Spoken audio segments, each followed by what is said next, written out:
Now let's turn our thoughts to Syria, and France says the international community should respond with force if it's proved that the Syrian regime of President Assad was behind a chemical attack that's feared to have killed hundreds of people, including many children.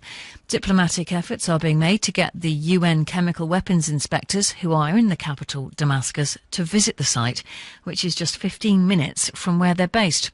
Well, I've been speaking to Nour Aldairi from the Nottingham charity Hand in Hand for Syria, and she told me how she felt about the situation there. To be honest, I found out the news first thing in the morning. So I was on my break at work and I got the news, and it killed me, because actually it wasn't even hundreds. Within 2 hours it was confirmed 1,200, so way above the 1,000 line, and it just kept escalating with the injured.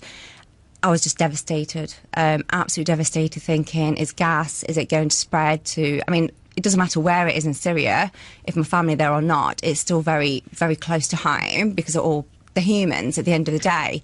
And then my family are in Damascus as well, so it's gas, it can spread. So all your thoughts, you thought, oh God. You carry on, and I thought, right, okay, get with it, here... you work for a charity, Hand in Hand for Syria. So actually, you can do something. You can do it rather than sitting and worrying, which is something that you've got to do. You've got to snap out and start acting probably quicker at a more urgent need. It wasn't until I got home and actually saw the images that you just break down. It's just heartbreaking to actually see any kid.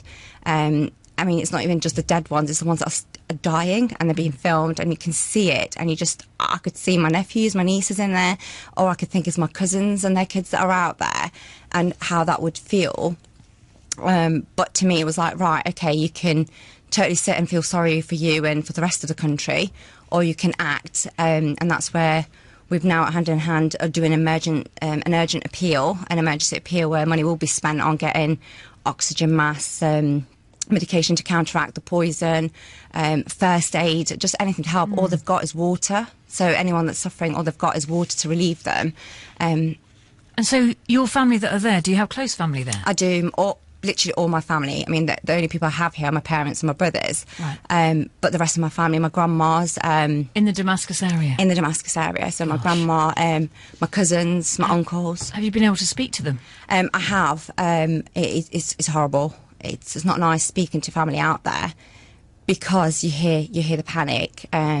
Hearing the kids at the back was frantically, this is psychologically disturbing to them. It's a child, so you've got a lot of work to work on after all this. But actually hearing the bombings in the back as well, it's quite disturbing. And I'm sitting in my own little house here in Nottingham, and I'm thinking, God, when fireworks happen, you all jump up and think, what's that? So never mind.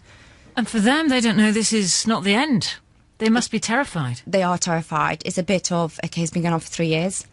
How long more? But we can't. But they are quite strong in that, okay, some good has to happen. But they are putting all their trust in us out here. And this is what it drives you more. Hearing them drives you more to support them, to help them.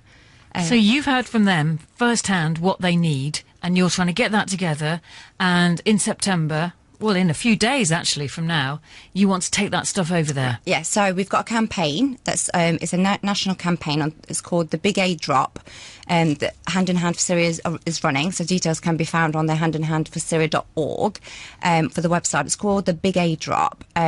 On the 31st of August, across the nation, different cities, there's more than 15 confirmed cities that will hold a stall or a table at certain points in that city. In Nottingham, it will be at Asda West Bridgeford, in which people can drop off aids such as medical aids, baby milk, baby food, blankets, women's hygiene, etc. Money also.